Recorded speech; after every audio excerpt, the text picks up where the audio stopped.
Good afternoon. My name is Chief James Fry with the Moscow Police Department.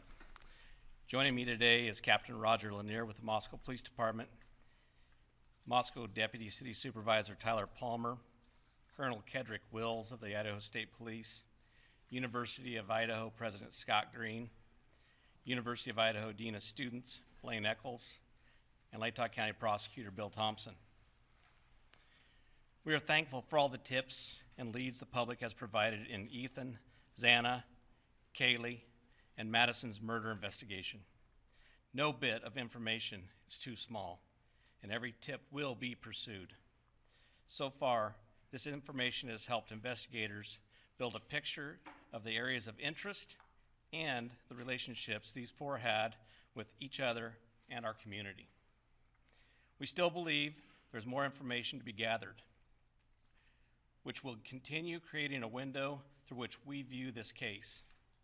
We all want to understand why this happened and what drove someone to do this.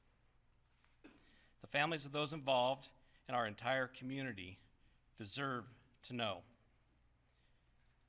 We ask anyone with any information related to what happened with these four who are in our community, their interaction with others, and whether they expressed concern or commented about someone or something strange, to get that information to us. Even if you don't believe it is relevant, investigators will review and determine if and how your information builds the picture. Sometimes what a video or picture doesn't show is equally as important as what might be there. Information on how to submit tips and updates on the investigation can be found on the Moscow Police Department webpage. We continue moving forward to understand why this occurred in our community and seek answers to bring justice for the victims and their loved ones, because they deserve it. I personally want you to know we care, and we will continue to work hard to get these answers for these individuals. At this time, I'd like to introduce Captain Roger Lanier for an update on what we can currently share about this investigation.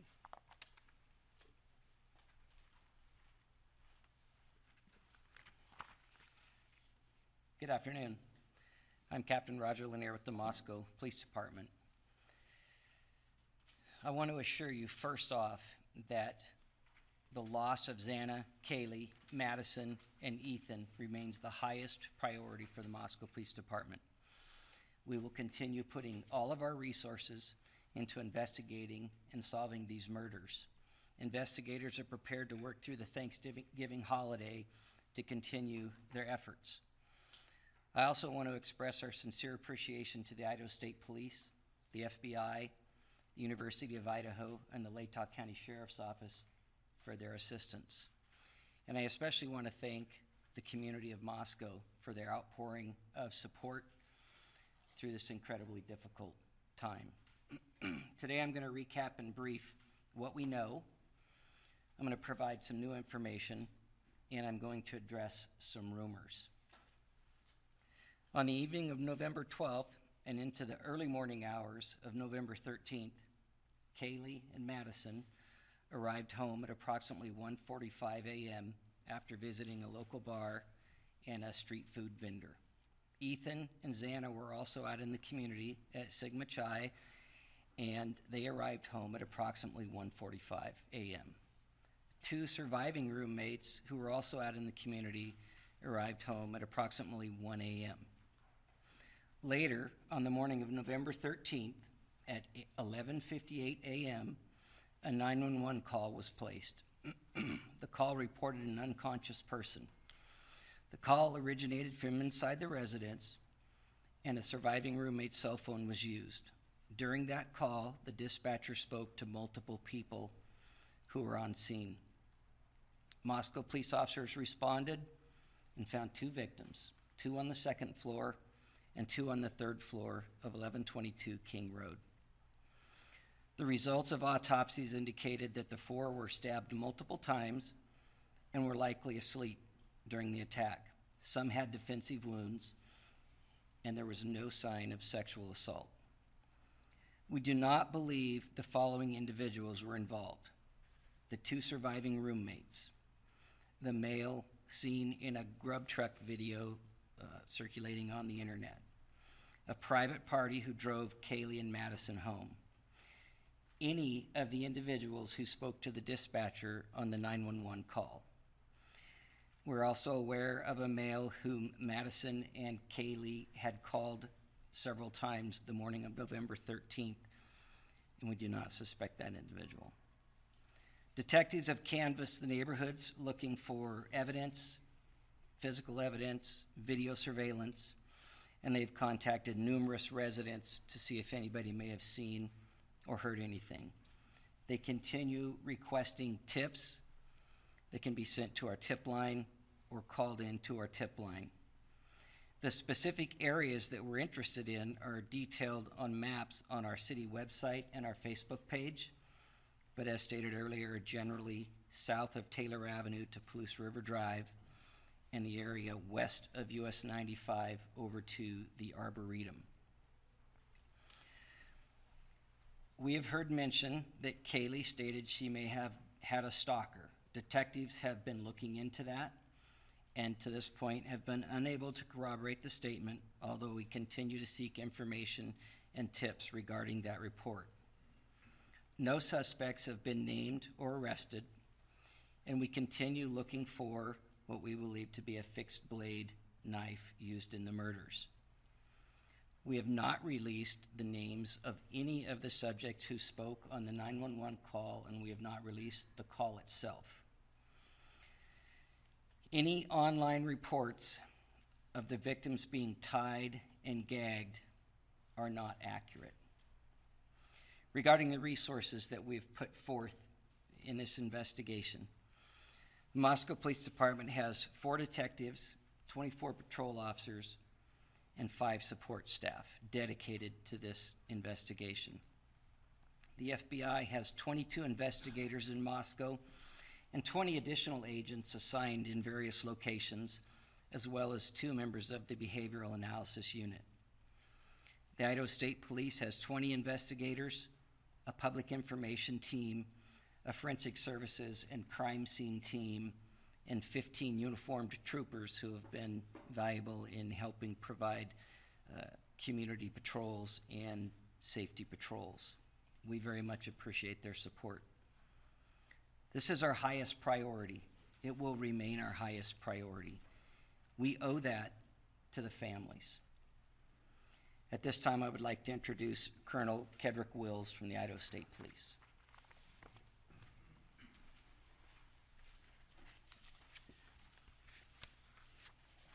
Thank you, Captain, and thank you for those that are in attendance today for your attendance. We really appreciate this.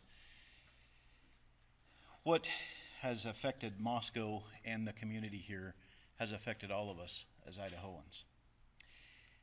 We have a way in Idaho that the communities come together in tough times, and this is one of those tough times. Leads from the community are important, and as the captain spoke, no tip is too small, and we would urge anybody that has any information whatsoever to please provide that to help us solve this case. The lead agency of this case is Moscow Police Department with Chief Fry and his dedicated team of professionals, and the Idaho State Police's role is to support them and their good work here. There is an awful lot of efforts going on behind the scenes, and I'll explain why it's behind the scenes in just a moment. But what can't be seen isn't always known of what we do in law enforcement, and I'd like to explain that in just a moment. But the Idaho State Police and the FBI continue to provide resources to this investigation. I would like to speak for just a moment, if I could, not about this specific case, but rather an overview of how cases are investigated, so that maybe it'll give some sense of the why of the timeline here. We understand you want answers. We want answers too. But these take time, and if I could explain just a minute about the process here of what we go through just generally in investigations. So we use in advanced investigative techniques and crime scene processing. So what happens when a call comes in, the original officers, the first officers that respond to a scene, and then once that they've got their work there and determined that they need some additional investigative assistance, then they call investigators to come and help process that scene. And oftentimes it requires a forensics team to help process that scene. And when I say process the scene, what we're looking for is we're looking for any evidence that may help us to be able to find the people or person responsible for what we're seeing. And so we're collecting biological evidence, we're collecting latent evidence, whether it's shoe prints or tire marks or anything like that. We're trying to collect that evidence. We're trying to correct, we do that through photographs, we do that through 3D mapping to be able to map the scene. We identify and we mark evidence, and then we collect that evidence. And then we look for any evidence that we think may be helpful. And once that is done, then we package all that evidence up and we send it off to forensics laboratories to be analyzed to see if it can help provide clues of what's happening. All of this takes an immense amount of time. The reason this is important to understand is because it's important that while this is such a tragic circumstance that we find ourselves in law enforcement, we believe we owe this to the surviving families to get this right. And so we're not willing to sacrifice speed for quality. We do testing for blood, we do latent print processing, any documentations for anything at the scene so that we can reconstruct that scene at a later date. If I could share just a few statistics of this particular crime scene. At this crime scene, we collected 103 pieces of individual evidence. We took approximately 4,000 photographs. We've conducted multiple 3D scans of the residents, and we have hundreds of hours used by technicians and investigators, including our forensics team and detectives from multiple agencies. We've processed over 1,000 total tips and conducted 150 interviews. I hope that you understand that gives a little bit of a perception of just how complex this case is. We have the utmost confidence in this investigation and that this investigation will be done right. We ask you and we ask the public to please remain patient as this investigation unfolds. And please rely on official sources of information. We really appreciate the media's assistance. We know you have a job to do. We know that you're professionals and you do it to the best of your ability. And we're thankful that you're here because without you, we could not get the correct information to the community that could help us solve this. So I can't overemphasize how much I appreciate and we appreciate in law enforcement your willingness to do this. What you are doing matters. And it matters in what we are committed to doing, and that is to the best way we can think of to honor these victims and their families is to conduct this investigation correctly. Finally, I'd like to share that I've been in regular contact with Idaho's Governor Brad Little throughout this investigation. Governor Little is making available up to $1 million for expenses related to this ongoing investigation. As you heard the resources that are here in Moscow and throughout with this investigation, you can see that those expenses would add up quickly. Like all Idahoans, Governor Little is deeply saddened by the loss of these 4 bright and promising young lives. And he's making sure the state of Idaho provides all of the resources possible to ensure that the person or persons responsible for this are brought to justice. And now I'd like to turn the time over to the University of Idaho President Scott Green.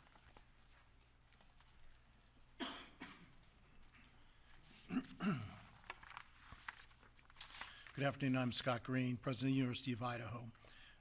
We deeply appreciate the kind words of support we have been receiving from our alumni and friends, as well as many others who may not know us but have taken time to reach out. People are donating to the victims' GoFundMe pages and the Bruce Pittman Fund for Students in Need, and they're buying personal devices for our students and continuing to look for other ways that they can help. This is what it means to be a vandal. In the last 24 hours, we have sent updated communications to our students, employees, parents, and alumni. And in those communications, we discuss campus security, services available to our students and employees, our plans for both remote and live instruction to close the semester, and our plans for a candlelight vigil on November 30. All of this is available on our website. We all want swift justice and continue to work with law enforcement to aid them in any way helpful to their investigation. As the investigation continues, we will better know how to proceed in the new year. We will endeavor to find the balance among safety concerns, the need to grieve, and the long-term needs of all of our students and employees. Through everything we do, we will keep Kaylee, Madison, Xana, and Ethan, as well as their families and friends, in our thoughts and our prayers. Thank you. I'm sorry, I need to introduce Deputy City Supervisor Tyler Palmer. Tyler, sorry.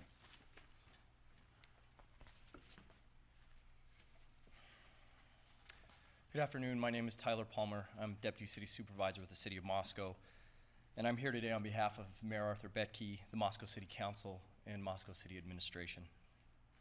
The loss of Kaylee, Madison, Xana, and Ethan has sent an overwhelming, palpable wave of grief, confusion, sorrow, and anger through our peaceful community.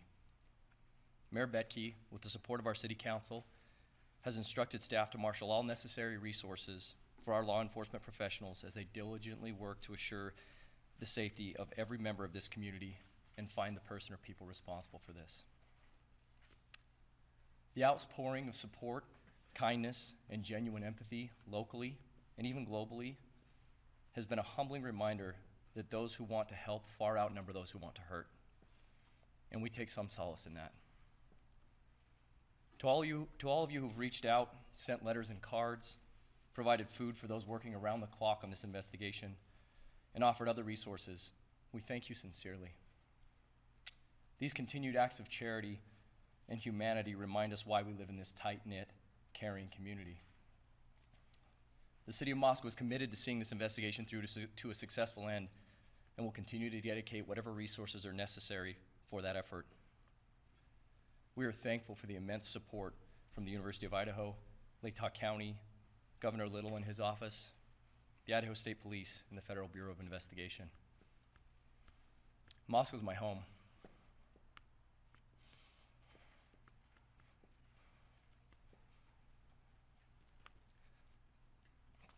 And I know we won't be defined by tragedy, but how we respond to it. We mourn the loss of these beautiful young people, and we will relentlessly pursue justice on their behalf. Thank you.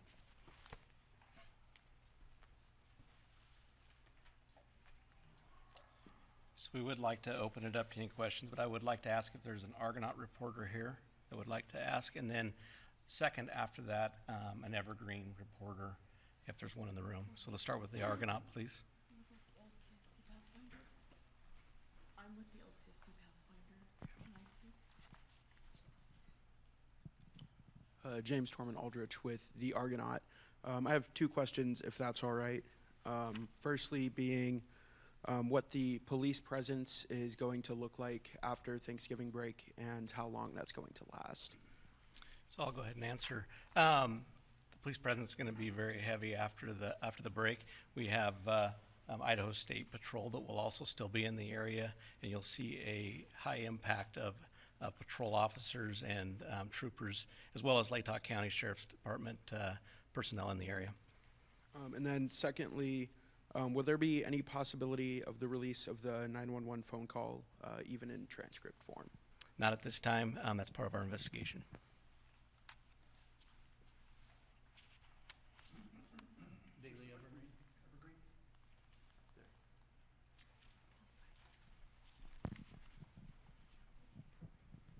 Frankie Beer, the Daily Evergreen. I guess the Moscow PD press release mentioned looking into hundreds of pieces of information about Kaylee's potential stalker. I was wondering what led you to believe she did have a stalker possibly, and why those pieces of information haven't come up with conclusive results. I'm actually going to let Captain Lanier answer this question, okay? Thank you, Chief.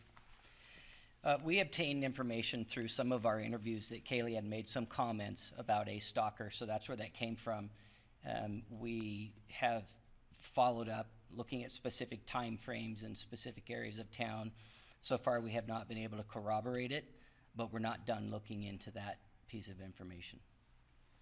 Thank you.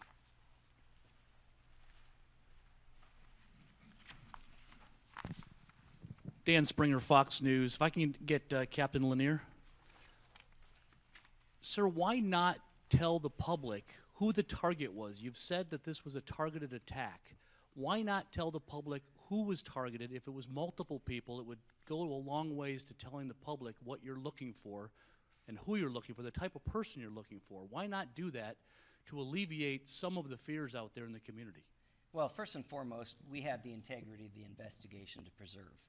And we feel like that information is integral to us and how we conduct our investigation. Releasing that to the public may or may not flood us with a lot of information that's not relevant or specific to what we're looking at. Don't you So want more information from the public? we do want more information, but we don't want to put our investigation in jeopardy by releasing what we have. There's always a balance between what you're willing to release versus what you're trying to gather. We told the public very clearly from the beginning that we're looking for a knife. We've told the public very clearly from the beginning that we believe it was a targeted attack. I mean, to be honest, you're going to have to trust us on that at this point, because we're not going to release why we think that.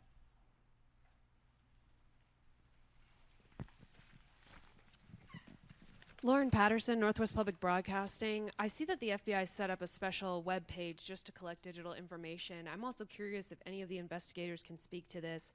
Curious if the Wi-Fi hotspot has been tapped at all. It's possible if the suspect had their phone on them, it may have pinged off the Wi-Fi in the residence. Has that been checked on at all? As I stated, our investigation is looking at every avenue of every piece of evidence that we can. The FBI has given us a website for any downloads of video or anything, so we ask people, if you have any of that, to send it to us, please.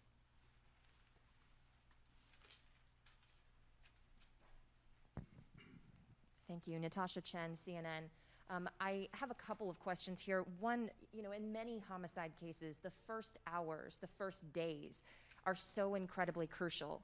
Now that we're moving into a window that's further and further away from the incident, does that concern you about the ability to arrest a suspect, or do you have information that you simply can't share with us that makes you confident that you're close to solving this? I'm going to have the Colonel step up and address that, please. Well, thank you for the question, and I would like to address it a little more globally than specifically. A little more globally here.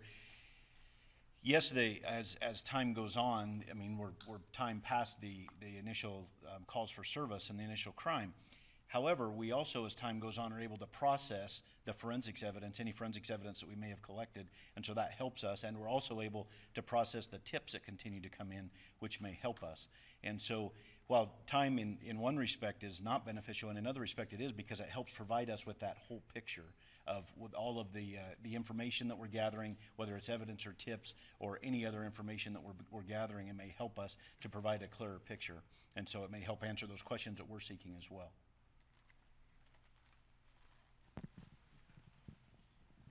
Hi, Angela Palermo, Idaho Statesman. I was wondering if there's any evidence that suggests the attacker visited the first floor where the two surviving roommates were. That information will not be released at this time. It's part of our investigation, and as we stated earlier, there's many things that are involved in an investigation that we will release and things we won't.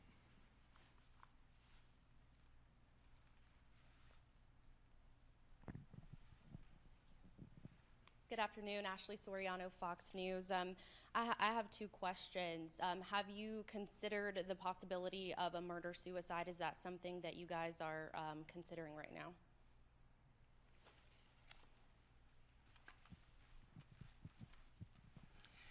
That question has been asked previously, not at a press conference. It's certainly something that we looked at in the early part of the investigation. It is not something that we're looking at this time. And I know some of the investigators' vehicles and police vehicles are coming in and out of the driveway. Do you think that potentially could disturb any tire marks or other evidence? Yeah, so the question has been asked about why did the crime scene tape expand, and that's not uncommon. When the first officers arrived, they tried to cordon off what they thought was important. We immediately expanded that when the investigators got there to process the scene. And logically, as this progresses, and you've seen this through our press releases, we have expanded it to several areas of the city and have in fact canvassed entire neighborhoods. So we try very, very hard to uncover every single bit of evidence possible in an area before we move on to the next area. So, yes, we've looked at everything that we think we need to look at in and around the crime scene at this point. But do you believe the cars coming back and forth in the driveway, potentially like tire marks or foot marks that there could have been?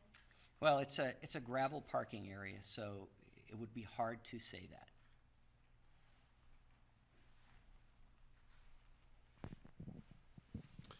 How are you folks holding up? How are your detectives and officers holding up? And Chief, you mentioned that detectives are prepared to work tomorrow on Thanksgiving, so is the expectation that they will be? That is correct. We're going to have many detectives and agents working all the way through this incident. Our people are dedicated. Our people care about this community. Our people want to ensure the community that we're here to bring safety and we're here to get a resolve on this. So we will continue to push through. We'll give people time off as they need it, and we will continue to take care of them. But we're gonna keep pushing on this until we come to a conclusion. Chris Mitchell, KLEW. Is there any plans to increase security for the Apple Cup on Friday?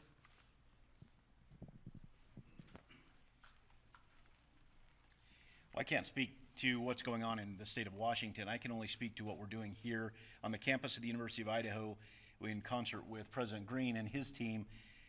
We are absolutely, with the Idaho State Police and the Moscow Police Department, we are 100% dedicated to making sure that this continues to be a safe place for students to do what students need to do. And so that's why we have so many uniformed troopers here that aren't necessarily assisting with the investigation, but rather here to help with the campus security. And President Green and his team have been fantastic in helping to strike that balance to make sure that we have law enforcement resources here. So while I can't speak what's going on anywhere else, I can tell you at the University of Idaho we have a lot of state troopers, a severe increase of state troopers and Moscow police officers here, both on campus as well as throughout the community.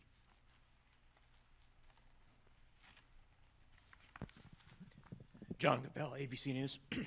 Are investigators looking at any possible connection to an unsolved double stabbing in the Salem, Oregon area about a year and a half ago? Specifically, 2 people stabbed in their home in the middle of the night. Long knife, no suspect at this point. One died, one survived. I think we're looking at every avenue, and we have other agencies reaching out to us with other cases and stuff that we are doing follow-up on, and we will continue to follow up on those. Are you aware of that case? I actually had a tip come in on that case, and I forwarded it to our tip line. Okay, one more question. Can you confirm the bodies have been released to the families or are being so released today? I believe they have been released to the family, and I know that I believe one of them has already had a funeral.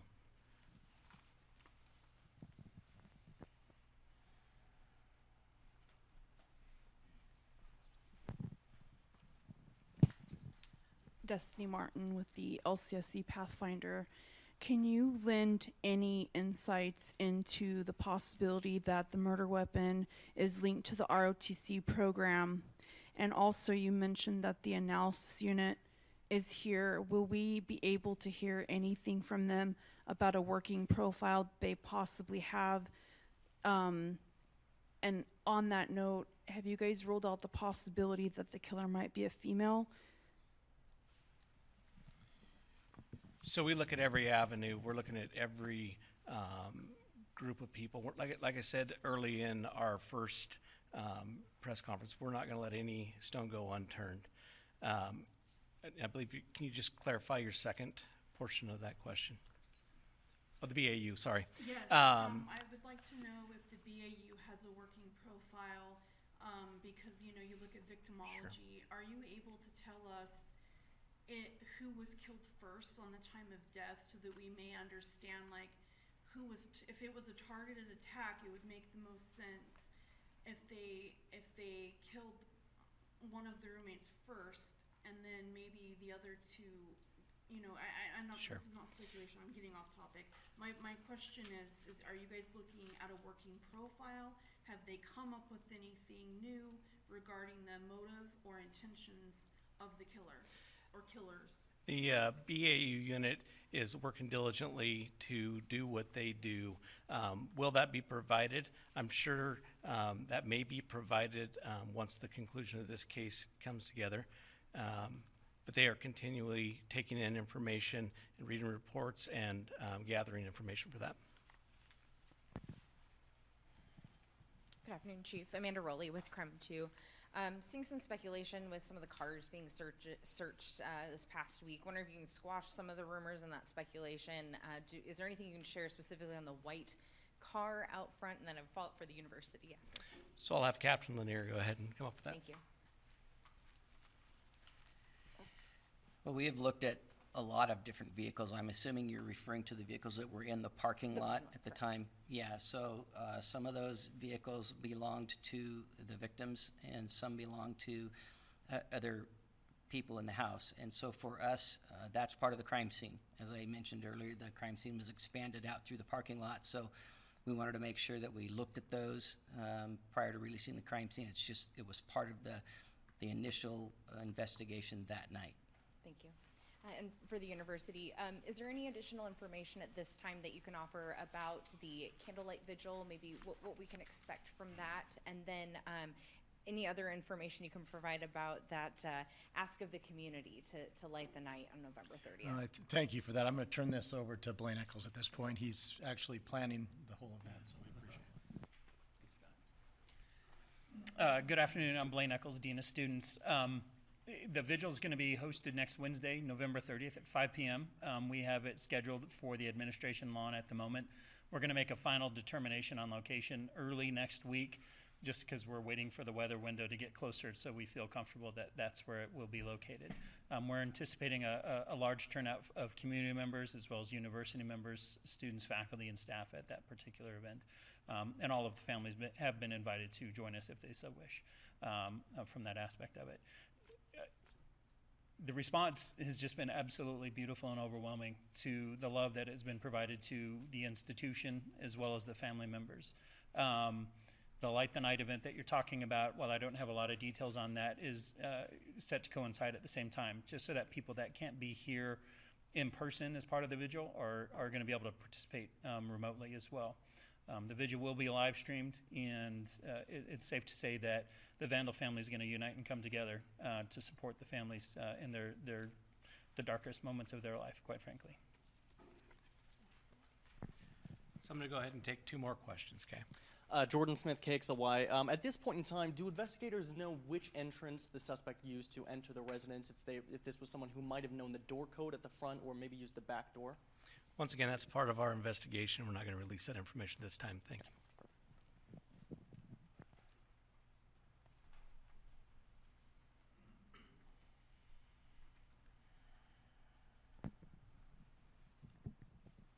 Noah Baltimore, News 8. You said this was a targeted event. You won't tell us why they were targeted. What should students do to prevent being targeted in the future?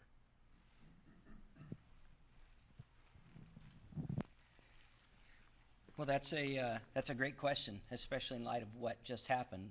If you would have asked us 9 days ago, we would have had probably a different answer.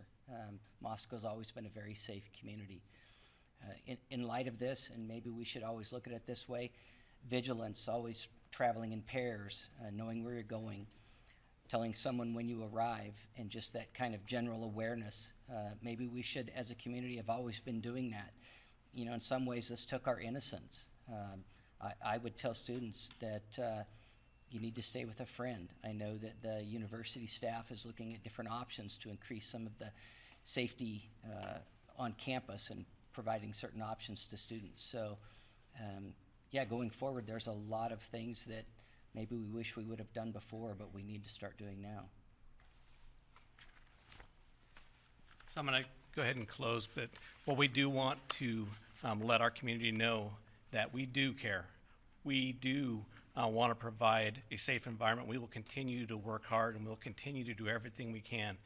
We want people to be vigilant. We want people to report anything suspicious to us and let us get there and handle it. But we are here to provide that safety. So I want to thank you today for coming, and I appreciate your questions.